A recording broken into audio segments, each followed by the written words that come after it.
Stove cook பண்ணும்போது of ஆகுது, புதுசாக இருக்குது.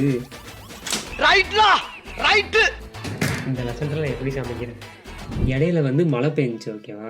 திடீர்னு பவர் கட் ஆயிடுச்சு. அப்போ மேலே போய் செக் பண்ண சொன்னாங்க, பார்த்துட்டு ஆன் பண்ணியாச்சு. இப்போ ரீசெண்டாக 1 வீக்காக என்ன ஆகிட்டு இருக்கு, ஸ்டவ்வு இப்போ பண்ணி பார்க்குற மாதிரி நம்மளுக்கு புரியும்.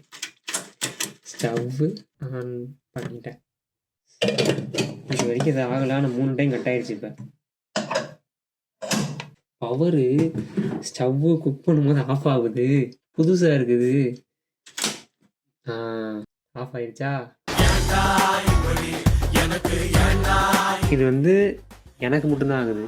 இல்லை இப்போ மொத்தமாகவே ஆகிப்போச்சு. சில நேரம் வந்து எனக்கு மட்டும்தான் ஆகும். இது வந்து எலக்ட்ரிக்கல் பாக்ஸு.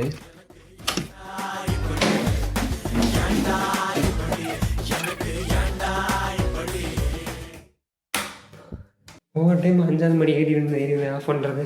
சண்டே சாட்டர்டே வெள்ளிக்கிழமை சாயந்தரத்துக்கு மேலே எங்கிட்ட வந்து எதுவுமே சொல்ல முடியாது. நம்ம ஊரில் கூட சண்டே சாட்டர்டே தான் ஃப்ரீயாக இருப்பாங்க. ஆசாரி, எலக்ட்ரிஷியனு, ப்ளம்பரு எல்லோரும் வருவாங்க. வாய்ப்பே இல்லை. இந்த லட்சத்தில் நான் எப்படி சமைக்கிறது?